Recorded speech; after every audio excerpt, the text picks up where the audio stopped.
Good evening, everyone. Welcoming you all to the 27th session of the Vertical Tree, which we basically focus on practical sessions on open and proprietary software.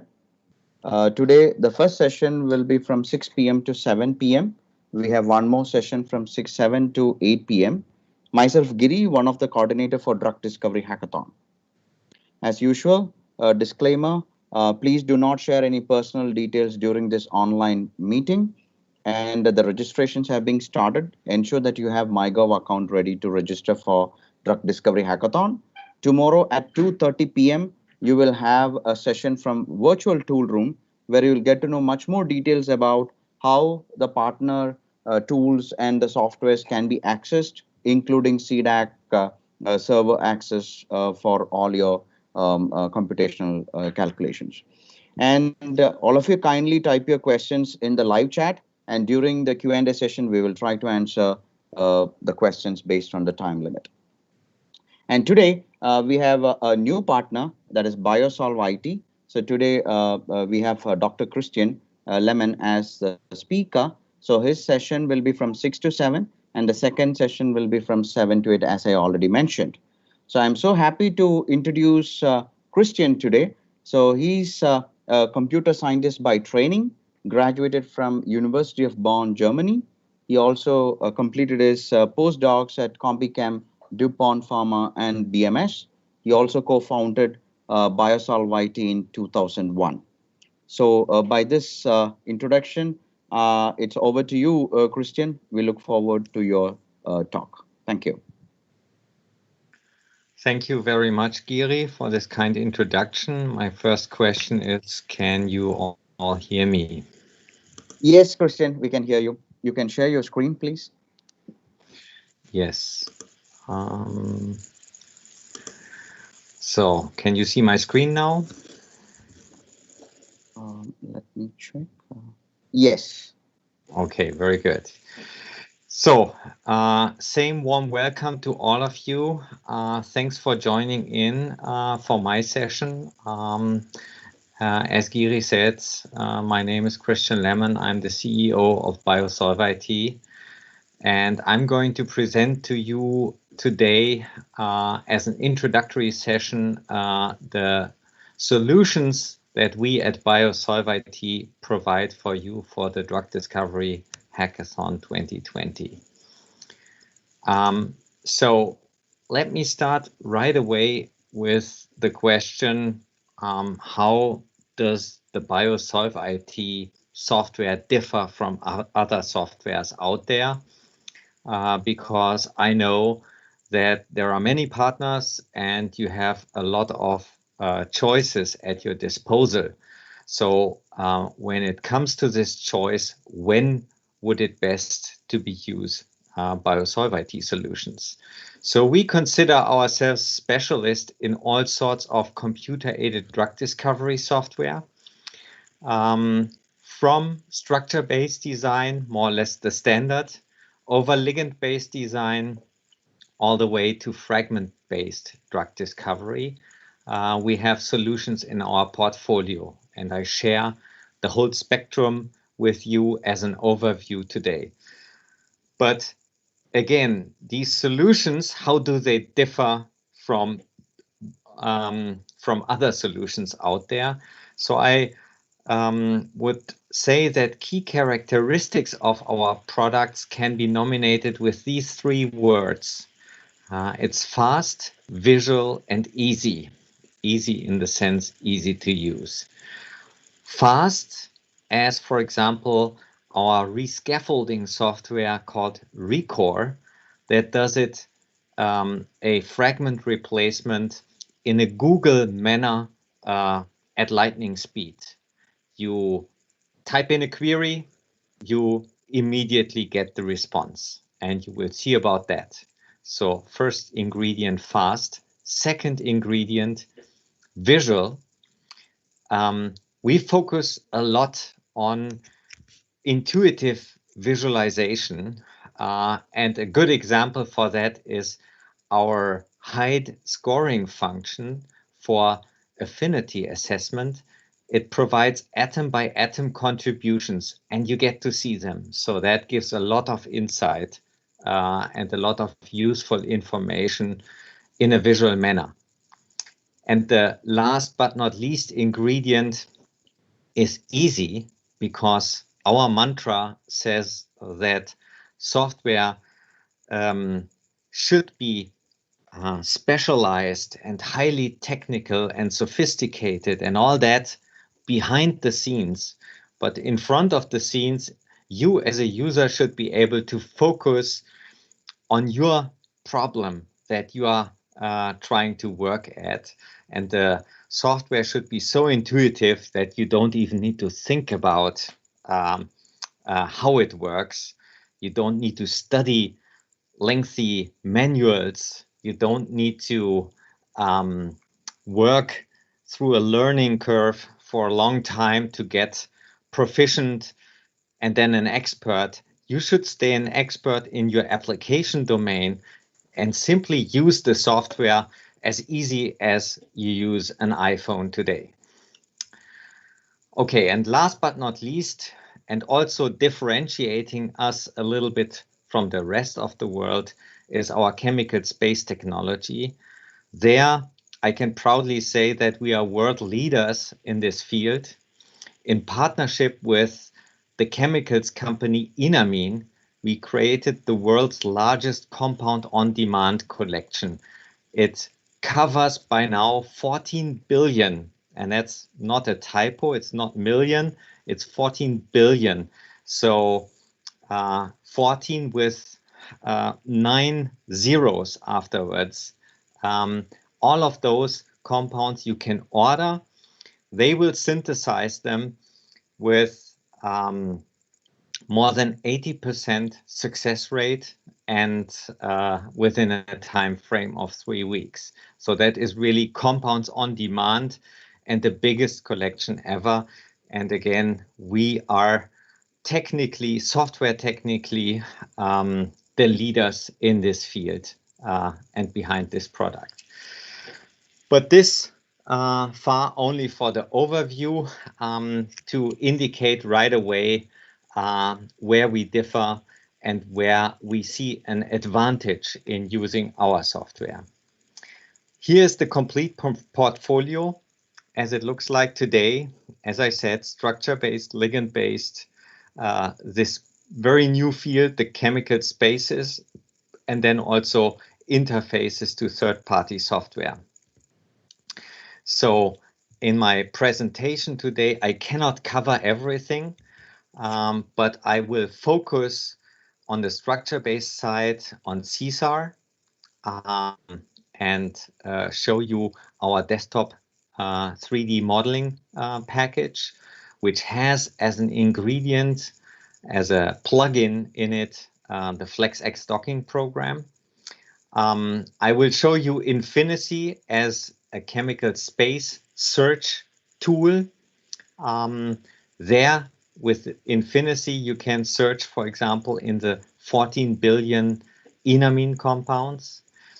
And I will touch a little bit on third-party interfaces, in this case, KNIME, which is fantastic to visually program workflows that are more complex than just a single task that you may need to master in order to really tackle one of the DDH challenges that you have at. Okay, so with a focus on these products, you see that there's a lot more behind the scenes. Let's start in the 3D structure-based design world with our product called SeeSAR. So when we started off with SeeSAR, there were already many other softwares out there, and we really wanted to tailor it so that it becomes applicable in this sweet spot that makes it perfect for what we call molecular ideation, namely on-the-fly optimization of molecules, very fast, very visual, and very intuitive to use so that chemists can use them, this platform, very productively. On the other hand of the spectrum, you have the more computational intensive solutions. That's not so much where we see our focus. And there's pure visualization also at the other end of the spectrum. And again, we position SeeSAR more or less in the middle ground. And as you can see here from these testimonials, people like it a lot. And it became sort of a molecular playground, as you will see in a minute. Before I go to the functionality, let's start actually with some of the science behind the scenes.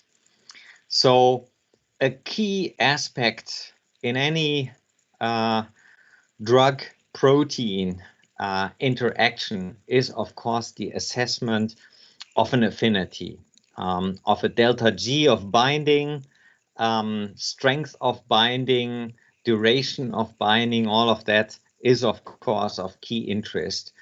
And everybody has their own solution to it. You know, there are many scoring functions out there. But with our mantra, fast, visual, and easy in mind, here is our take on the scoring problem. So we took a look at the binding situation before everything is covered with water, both the ligand and the binding site. And afterwards, the ligand is gone from the solvents and binding to the protein. Maybe a few key solvents molecules are still present in the interface. So we focus on the difference of the two. Yeah, and in this difference, let's take a closer look. In the binding situation, we account for only two parameters for the delta G estimate. That is the delta G of dehydration, namely how expensive is it energy-wise to take the water shell away. And we take the delta G of hydrogen bonding. So how many extra hydrogen bonds can we make as compared to simply the molecules having them solvated? And both these terms, here's the exact details, and of course it has all been published, are documented.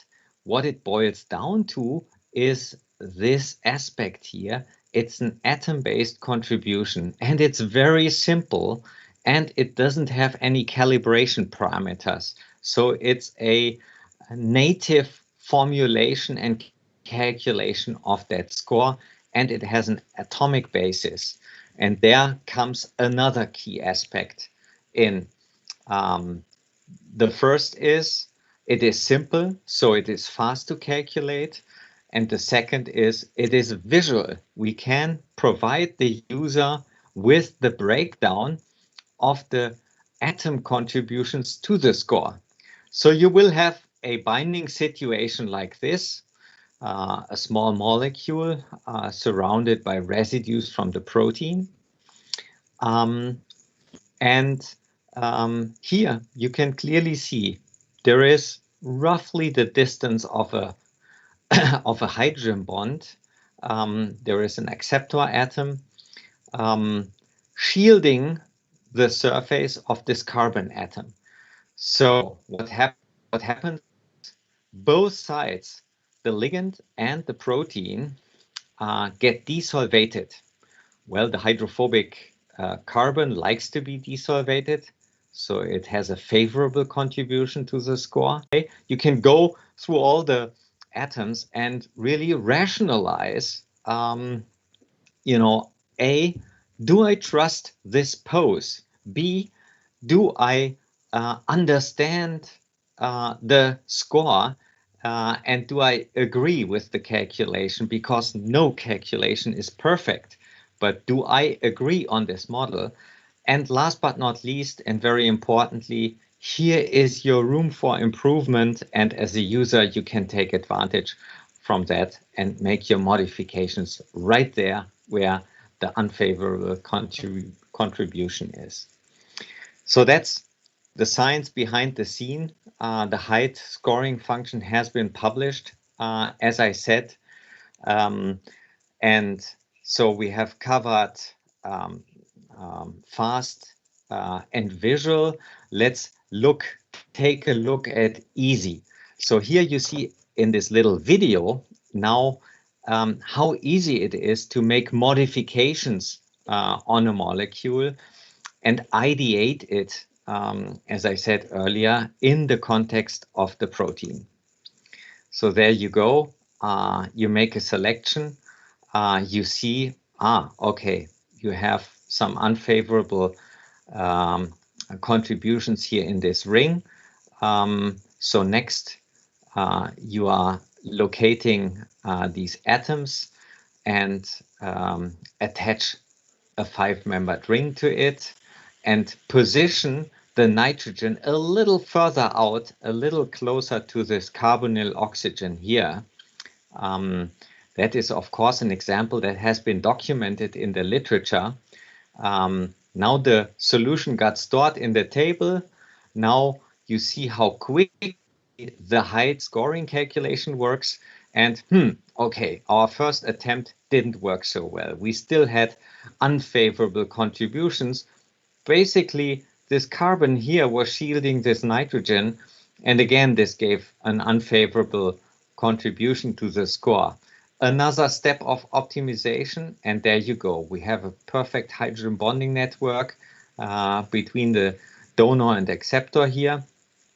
And we now can take a look. Okay, this twist between the ring systems is slightly unfavorable.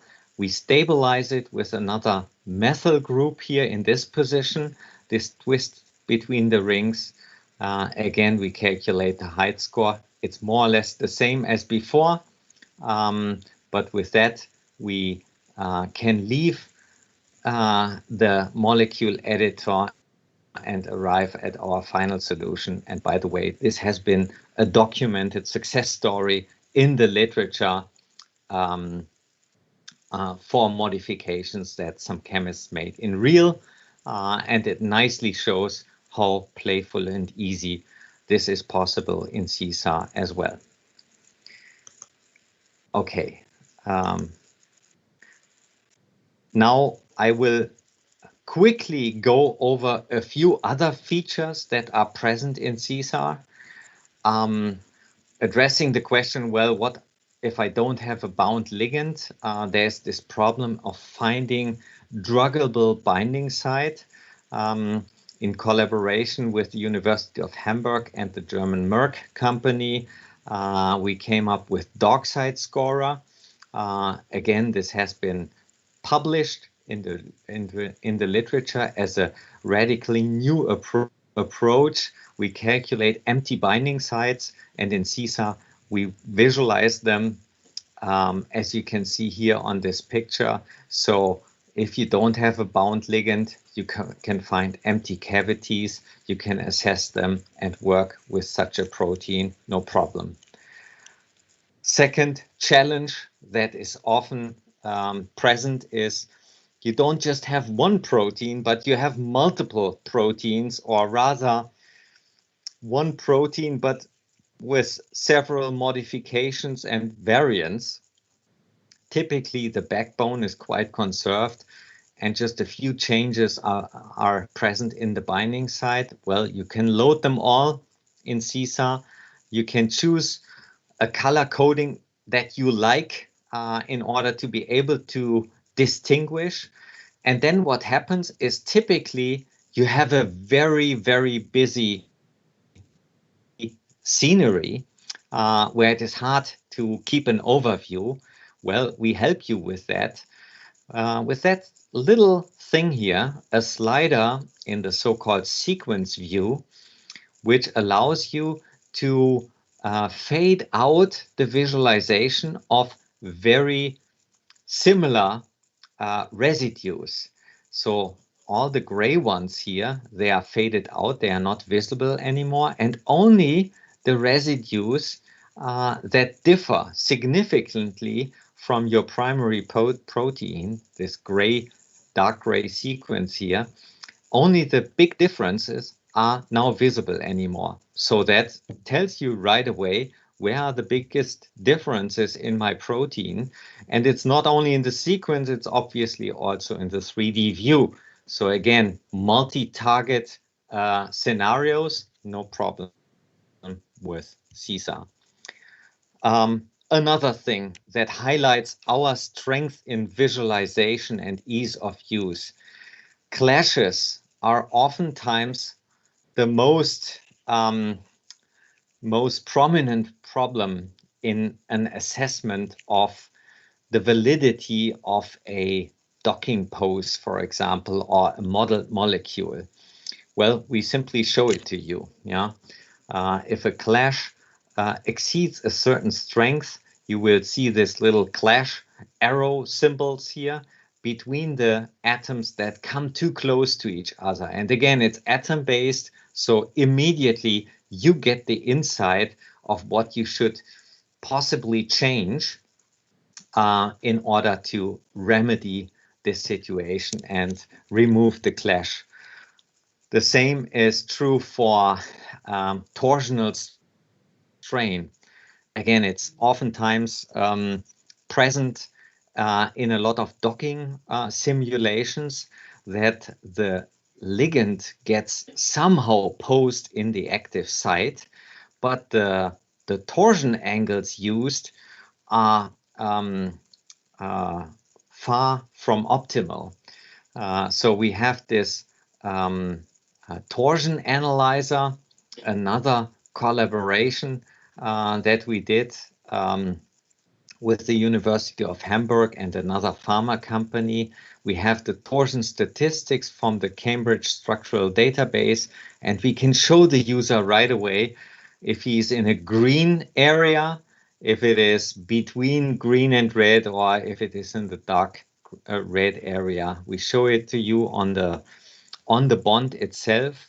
And as you make a modification to the molecule, you will see actually the color change on the fly. So 2 more examples for our focus on fast and visual and easy to use. All right, changing gears once more, it's still SeeSAR. So you see a lot of functionalities in there. Is fragment-based ligand design in a mode that is called the inspirator. So this is supposed to inspire you. In that previous editing that I showed you, you as a user were making all the choices. But here it is the computer that actually makes suggestions. So for example, replace a core fragment. Well, you have this head group here of the molecule and 2 oxygen atoms in this carboxylate that make an interaction with the protein, but that dull carbon atom chain here might not be so attractive. So you clip a bond here, you clip a bond there, and within seconds, the computer suggests to you core replacements. This is Google-like fast, I can tell you. And again, it's a collaborative work with Roche and the University of Hamburg.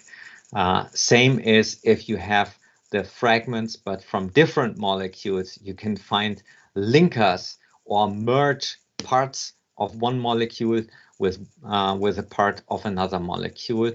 And last but not least, if you have just one exit vector and an empty cavity, yeah, the interactive growing functionality populates that subsite and gives you the best possible choice. So scaffold replacement, linking and merging, growing from a fragment, all these FBLD functionalities are present in SeeSAR.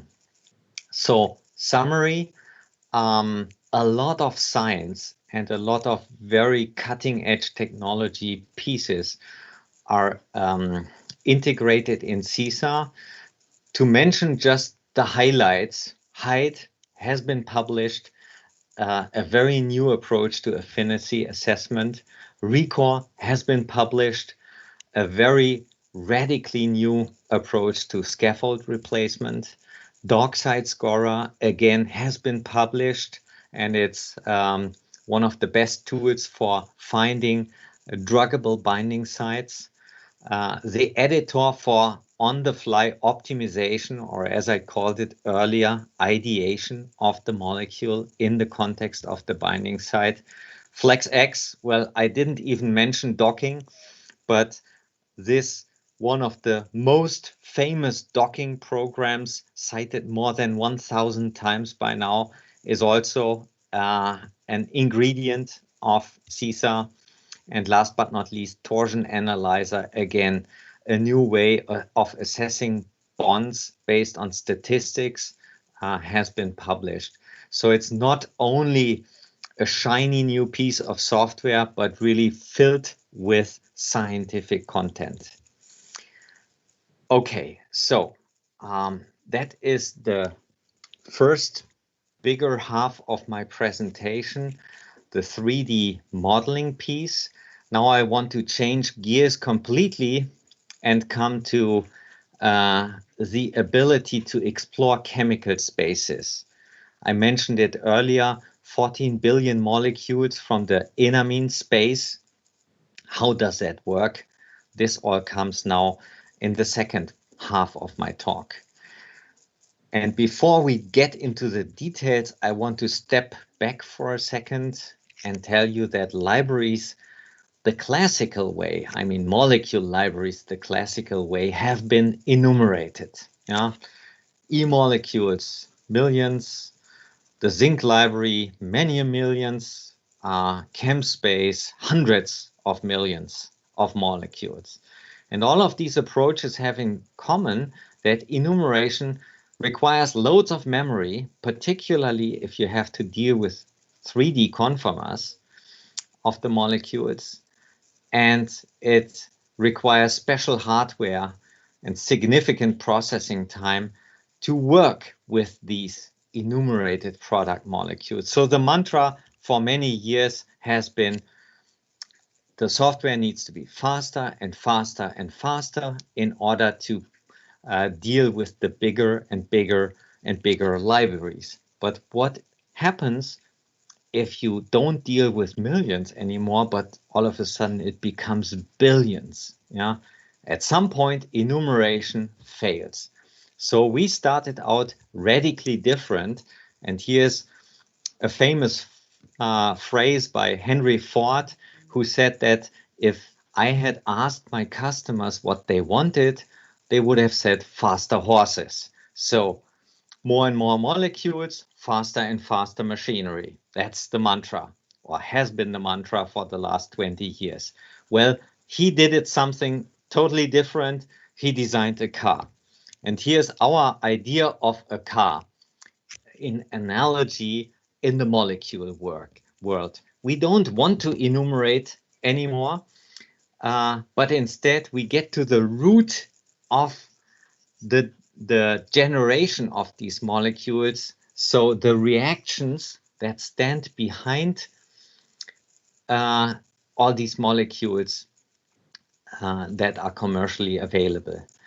So the chemistry behind it can be something like the Suzuki coupling, for example. And we take such a reaction information and we check for building blocks or reagents that match the reaction. The reaction definition is boiled down to the bare minimum, just the boronic acid and the leaving group here, a halogen atom next to a carbon, and the connection that is made between the carbons. Well, these reagents match that definition. You have your boronic acid and your leaving group here. We dumb down the real chemistry to what we call Lego chemistry, and then in the computer we can just put these two Lego pieces together and get a product molecule. Well, so far nothing new here, but What happens if we add 2 more reagents? Well, first of all, we get 2 more fragments. We can put them together to another product. But of course, in many cases, also the other products can be generated. So you have 4 in total already on the basis of these 4 reagents. And if you add just 1 more building block, you get 2 more products. So you see the system behind this here. You have added the number of reagents, whereas here you have the multiple of the number of reagents. So imagine you have 1,000 boronic acids and 1,000 halogen leaving groups on carbons. Well, that gives you just 2,000 reagents, but altogether already 1 million product molecules. And that's the secret behind our approach. That is really why this is new and our idea of a car. We stay on this side of the equation. We deal with these Lego pieces, we call them fragments, and the linking rules that say something like a green knob and a red knob and a yellow knob, they are compatible. And with just 2,000 reagents, we get a handle on 1 million molecules. And I show you in a minute how we actually do this.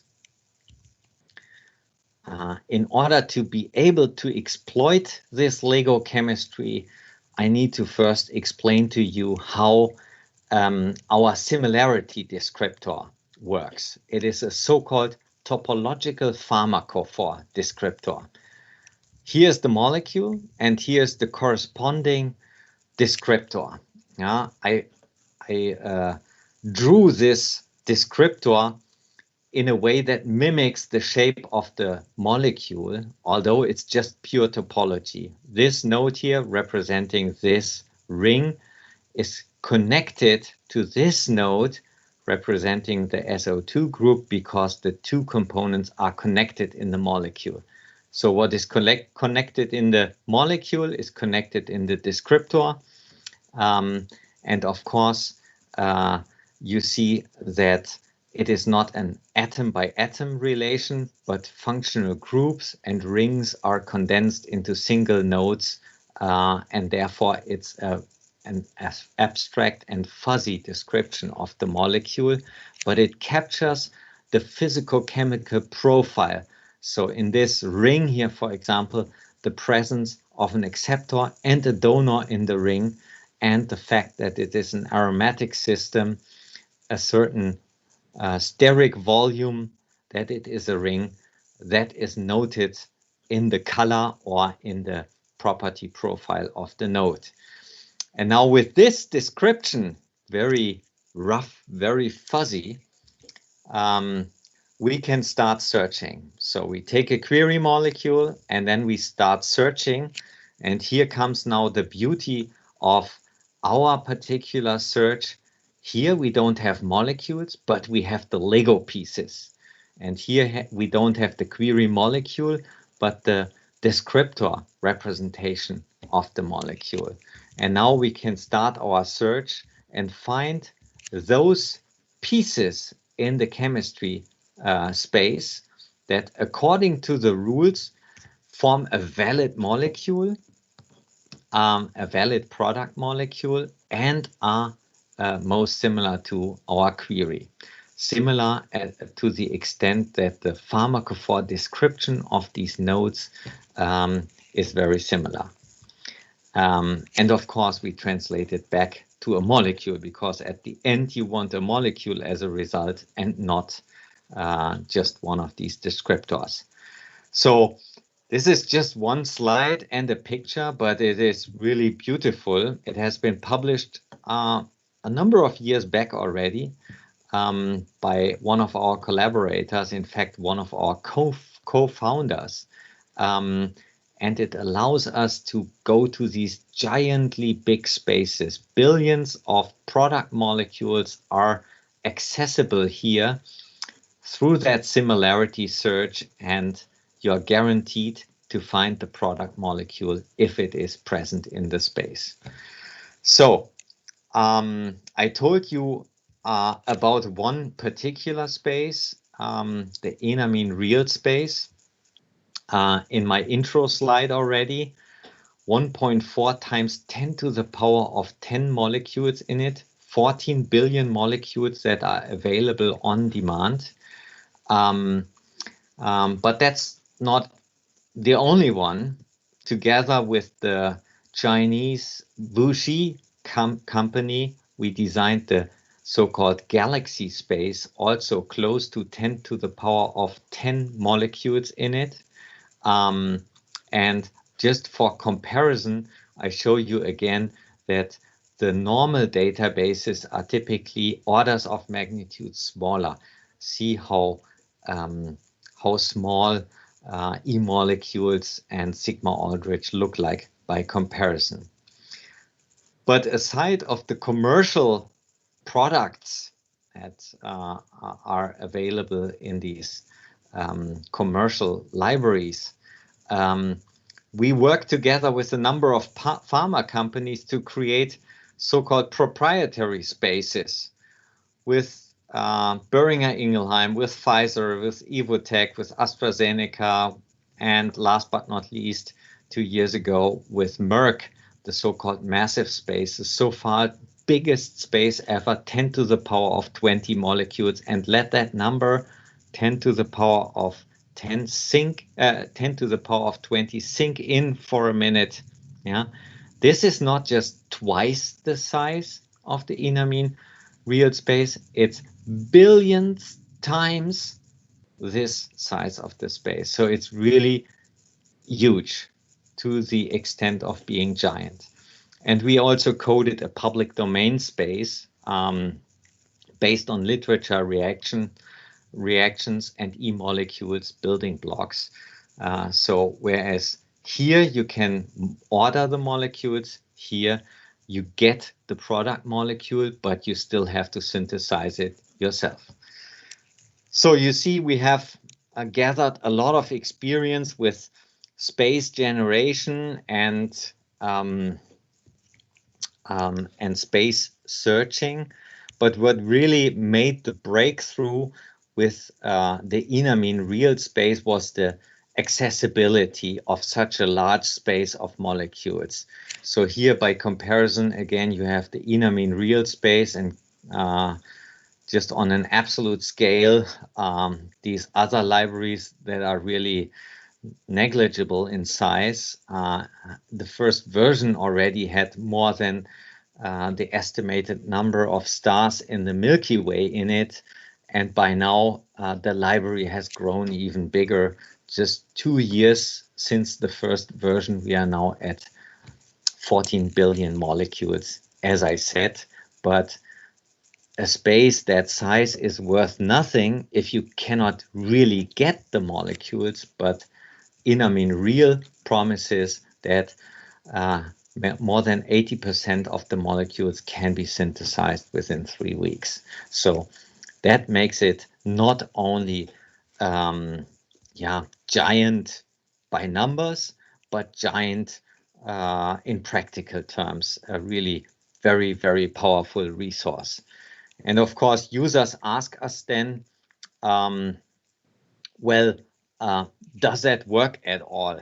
Well, we did an application study together with a university, the enamine company, ourselves. We did the software design part in it. Enamine did the synthesis, and the university did the testing with a standard assay kit. And it ended up being a pretty straightforward workflow. Yeah, we called it SAR-bySpace around BRD4 inhibitors. Yeah, starts with known active molecules. So this is a preceding publication 1 year prior to ours. 14 known active molecules. They are weakly active, just low micromolar. And we didn't want to necessarily optimize them, but we wanted to have a little more SAR from the space around those binders. So what we did is we searched the enamine real space with our search technology, and took 5,000 most similar molecules per each query. And then we docked the 14 times 5,000, so 70,000 molecules with 5 poses per virtual hit. We docked them, we scored them, and then we loaded the best scoring ones into SeeSAR and hand selected 32 of the molecules. And this is a part of the results table.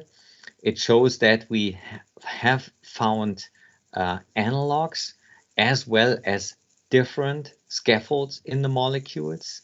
You see that the feature trees is overall quite high. It's 0.9 or above, whereas the standard Tanimoto similarity is actually quite low, in some cases 0.277. So you wouldn't have found this molecule with a standard search, certainly not within 14 billion, but with F3 similarity, this fuzzy description, we were able to pull out these particular molecules, and well, the assay tells us that there is a nice signal that you can see actually in a temperature based assay, a temperature dependence here on the far left hand side. Those were subjected to determination of PIC50 values, and those you see here, again, they are only weakly active, but look at how quickly this went. The design took us 1 week, namely all the dockings and the visual inspection and the selection.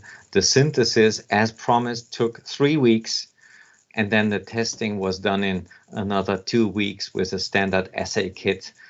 So altogether, you can turn around the drug discovery cycle once easily within 2 months. So that much for an application example.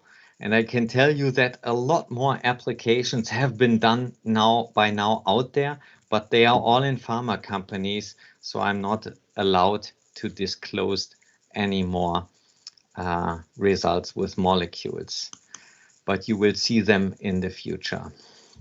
Okay, so I showed you the 2 main platforms, SeeSAR for the 3D modeling, Infinity for this super scale virtual screening based on similarity. In the overview, I told you that there are a lot of more pieces available in that universe. And in that last application, I showed you that NIME, for example, is a brilliant way to put these pieces together, connect the dots, and make whole workflows for the drug discovery process. And now I want to summarize how I could envision some of the DDH challenges to be addressed with BioSolveIT solutions. So if the task is to do a fragment-based de novo design, well, I showed you that ReCore is a perfect functionality to do it. You can scaffold replacement, you can do fragment growing, and you can do fragment linking. So all these capabilities are right there and easily accessible. If you want to screen a compound against multiple targets, well, the FlexX docking software for the last 25 years has been a record holder and very, very successful. We have it accessible both within SeeSAR as a interactive GUI to do the docking, as well as a separate standalone software that is the docking that I used in this KNIME workflow, for example. So you could put multiple targets in multiple docking nodes and screen them with FlexX against each of the targets, pool the results together, and have this challenge addressed. Fragment screening, fragment linking, well, that's again FlexX and Recore, all together accessible in SeeSAR. If you have to design analogs, so your compound is already a good starting point. Well, I showed you how with the HYDE scoring function and this super easy editing functionality, you can ideate your molecule in the context of the binding site. And then as a post-processing, you will want to confirm your assumption of a binding pose with a docking run, all of that possible in SeeSAR. If you don't want to design just one or a few analogs to find what's my next compound to synthesize, but a whole library of it, well, you can use Infinity for the searching of the space, and you can of course use FlexX to screen such libraries to weed out the unimportant molecules. Virtual screening for new leads, same thing. You can use Infinity and feature trees for similarity-based screening. You can use FlexX docking for structure-based screening. Designing targeted molecules, so addressing a particular functionality in the protein and so on and so far. It again comes back to visualization, modification, and possibly getting some inspirations through Recore, typically followed by docking as a first level of assessment of the validity of your hypothesis in the binding site. Identifying potent inhibitors, well, SeeSAR with the HYDE scoring and FlexX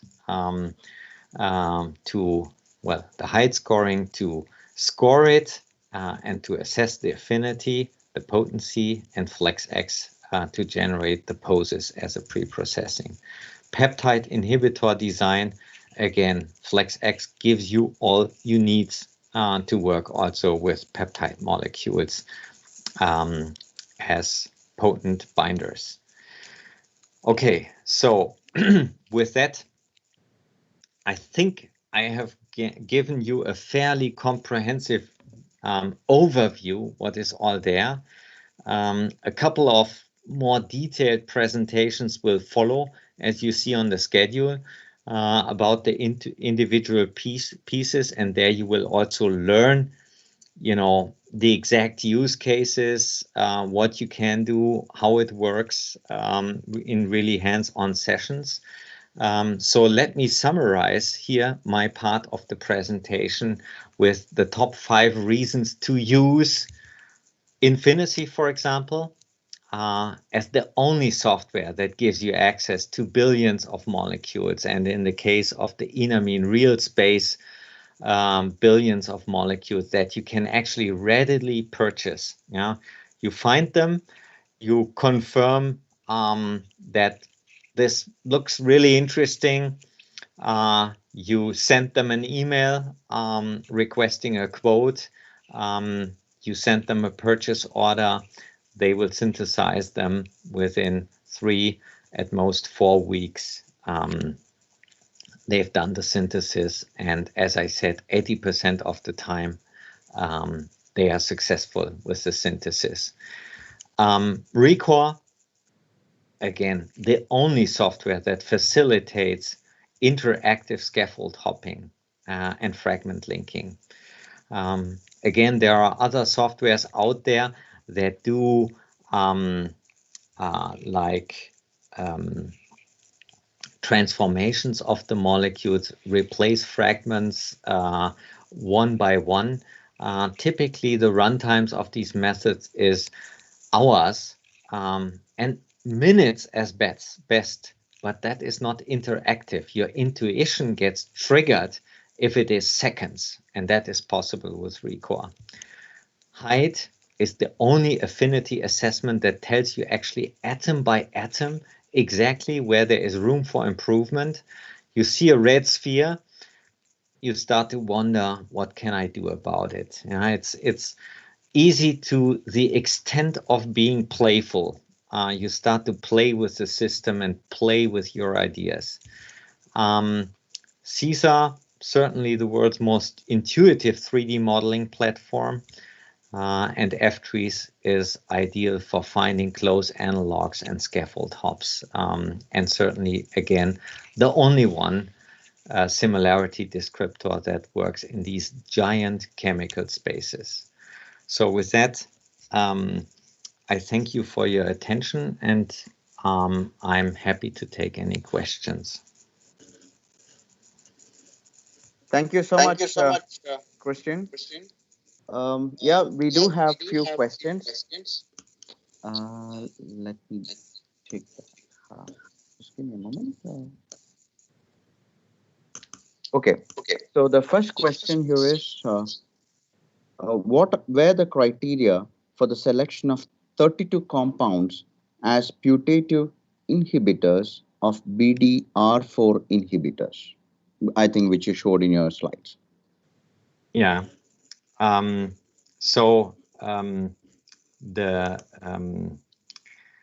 selection is eyeballing of results, and of course, when you start to visually inspect and take a look and figure out what is more reasonable than something else, a lot of factors come into play.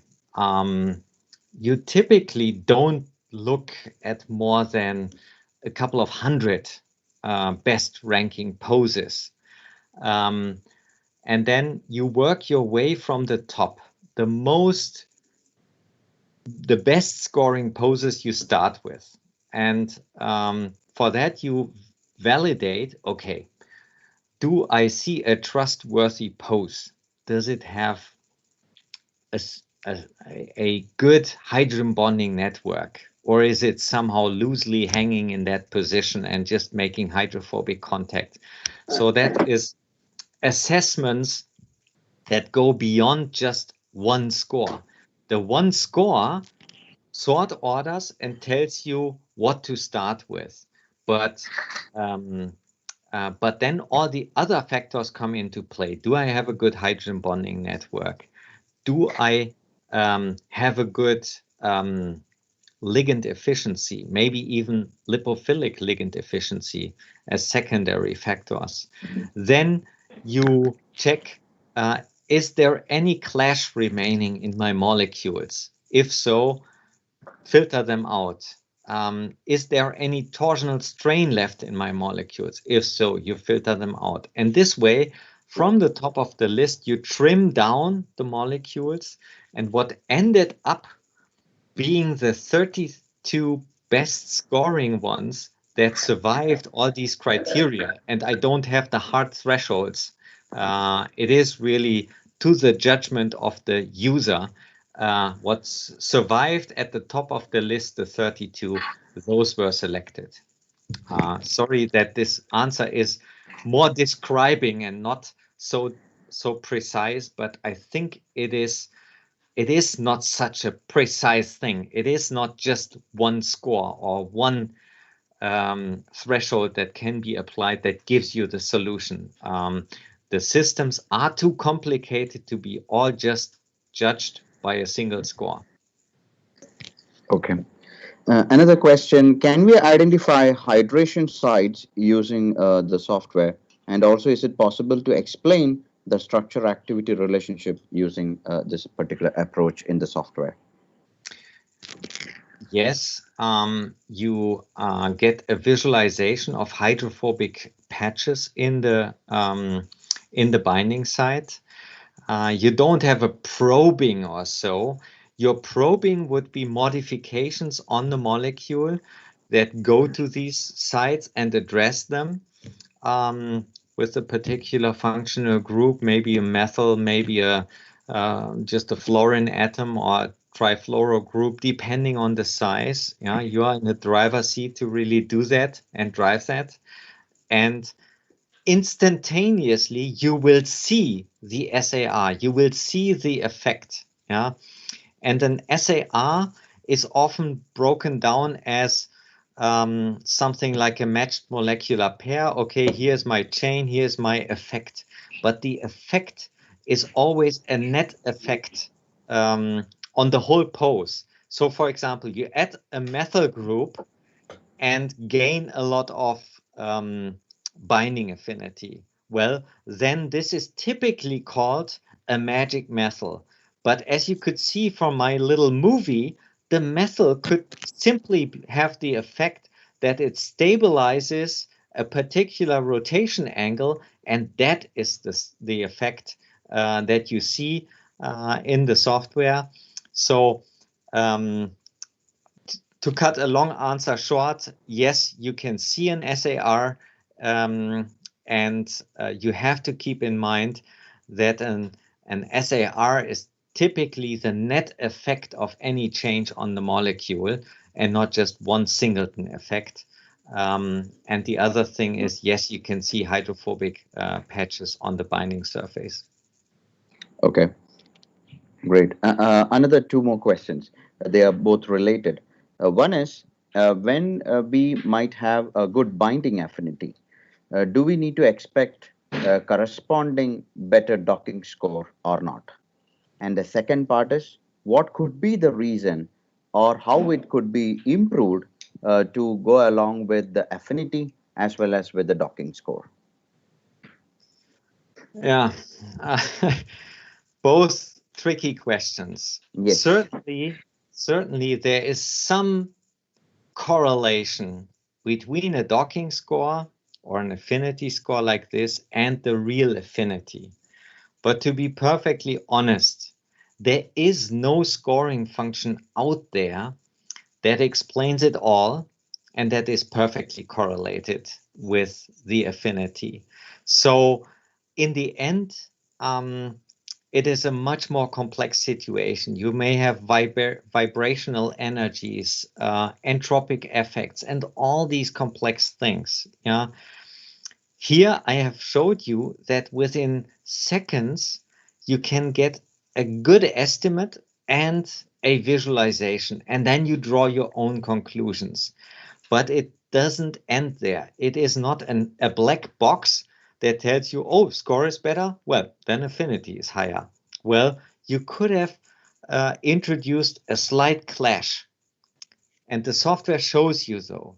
And then it is to you to consider, well, I think the protein might accommodate for this little extra space. I give it a try because it looks like a very potent binder.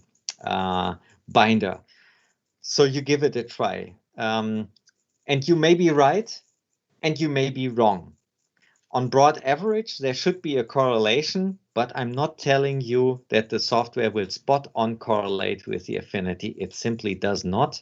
And I'm convinced there's no software out there that does that, no matter how long it takes and no matter how computational effort is behind it. Okay. And another finally two more. I thought the previous one was, but immediately two new questions came up. And with that, we will close the session. So which feature or what kind of feature is used to find tautomers? Oh, yeah, a very powerful feature, actually. We are not treating the protein as a whole as flexible. That is, again, a very complex thing to do. And we want to be fast, visual, and interactive, as I said. But what we do, because we can, is assign the protonation of the binding site as well as the small molecule on the fly and for every pose anew. And we do it with an optimization that optimizes as a score the overall hydrogen bonding network, because the idea is the network, not just a single hydrogen bond, the network of hydrogen bonds should be overall optimized. Yeah. And the software behind this, I actually should have put it in the science section. It's called Protos. It's the fastest software out there that does this assignment. So the answer is the software has a very good judgment about possible and feasible tautomer changes, protonation changes, and in the case of the protein side, even NO flips, NC flips, and like a histidine flip, and these kinds of small changes in the active site. And we do all that on the fly and give you the best possible assignment for every pose. Okay, great. The last question, probably I will tell a comment there. So the question was, how do we get access to these softwares? So tomorrow at 2:30, there is a session by Dr. Anshu and all the partner members on access to how to get access to the virtual tool room. So tomorrow you'll get more details about how to get access to all the softwares from the partners, as well as licensing and CDAC resources. Many more details you will get to know. But one question probably Christian could answer, which is related to the same. Do you have any Indian help desk team or supporting that will be helping out the participants? Yes, we do. For many years, we collaborate now with Zastra Innovation. They don't only distribute our software in India, they know it in and out, and they are the perfect partners because they are also in the same time zone as you guys are.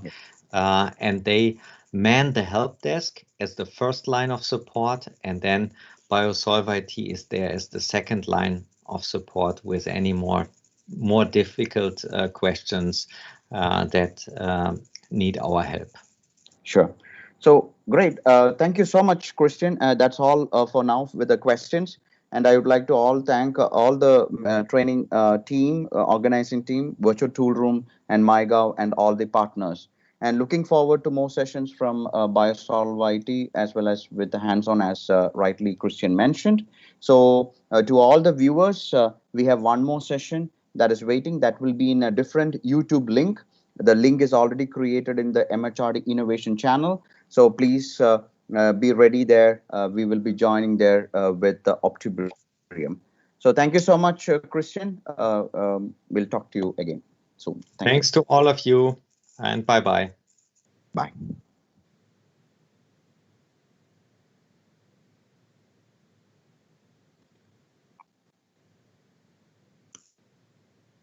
Tamsin, have you joined? Yes, I'm here. Oh, great. Thank you so much, Tamsin. So I will have a initial housekeeping slides, one or two slides, and let me check with my team whether they are ready to go live on YouTube. Nagamani or Hruday? Yes, sir. You please hold on for a second.